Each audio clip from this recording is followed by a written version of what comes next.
নমস্কাৰ অসমবাসী ৰাইজ, মই পূৰ্বালী গগৈ। মই দুটামান কথা ক'বলৈ আহিছোঁ। নমস্কাৰ অসমবাসী ৰাইজ, মই ধ্ৰুৱ শৰ্মা। মই আপোনালোকৰ ওচৰত দুটামান কথা ক'বলৈ আহিছোঁ। মোৰ নাম হিমন্ত বিশ্ব শৰ্মা।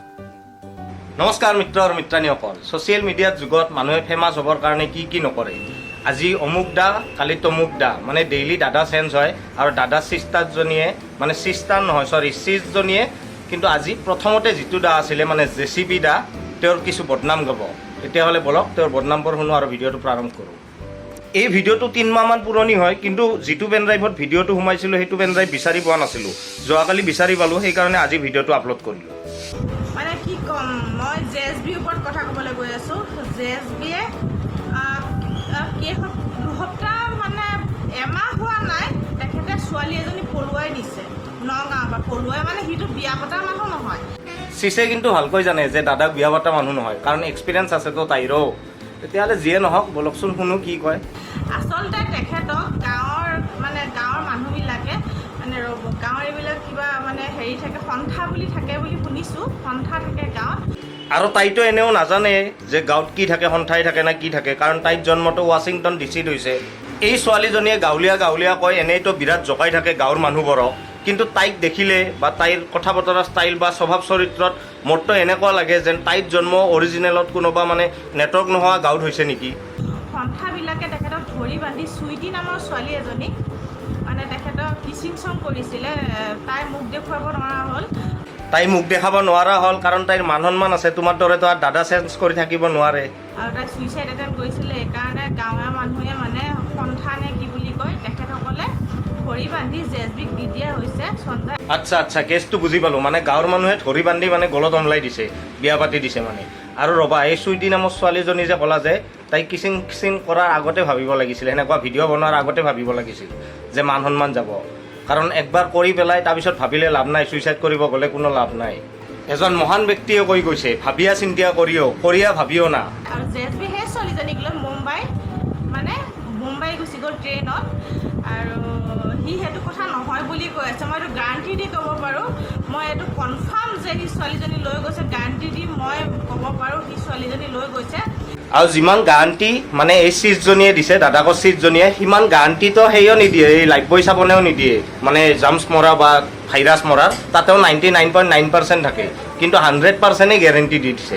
আৰু ৰ'বা, তোমাৰ বোলে এতিয়া জেএছবিৰ লগত একো নাইহে, ইমান খবৰ কেনেকৈ ৰাখিছা যে ট্ৰেইনেদি গৈছে মুম্বাই? দয়া কুছটো হে। কিন্তু সেই ছোৱালীজনীক তাৰ বিয়া পতা মন একেবাৰে নাই। আৰু সি বেলেগ ল'ৰাৰ লগত বিয়া দি পেলাই সি মানে, আৰু সি কেনেকুৱা জানেই ন, সি কি কেটেগৰী, সেইটোতো মই বুজাই দিয়া আপোনালোকক মানে প্ৰয়োজন বুলি নাভাবোঁ। আপোনালোকে জানেই জেএছবি কেনেকুৱা কেটেগৰীৰ ল'ৰা হয়। না, আমি নাজানো, আমি কেনেকৈ জানিম? তুমিহে জানিবা, তুমিহে জেএছবি চিজ। আমিতো আৰু জেএছবিৰ ব্ৰ নহয়, তুমিহে চিজ, মানে ডাম্পাৰ, জেএছবিৰ ডাম্পাৰ। মই বুজাই দিব নালাগে। সেই ছোৱালীজনী গাঁৱৰ মানুহে চঞ্জোৱাৰ পাছত সি মুম্বাই লৈ গ'ল। মুম্বাই লৈ যোৱাৰ পাছত বেলেগ ল'ৰাৰ লগত বিয়া দি কিন্তু বিন্দাছ লাইফ। এতিয়া বেলেগ এজনী ছোৱালীৰ লগত তাৰ চং আহি আছে, হট চং নকয় এইবোৰক ফটোৱা চং কয়, যিবোৰ তুমিও আগতে সেই জেএছবিৰ লগত বনোৱা আছিলা। এইখিনিলৈকেতো চব ঠিকেই আছিল, কিন্তু যে গেৰাণ্টি দি আছিল, যে গেৰাণ্টি নে কি, কিন্তু সেইটো ভুল হৈ গ'ল। অসমবাসী ৰাইজ, মই পূৰ্বালী গগৈ। মই দুটামান কথা ক'বলৈ আহিছোঁ। দুটা কিয়, 4টা কথাই কোৱা, আমিতো এনেও বেকাৰে বহি আছোঁ। মই যে চুইটিৰ কথা কৈছিলোঁ, তেখেতে মানে কি জেএছবি পলুৱাই লৈ গ'ল।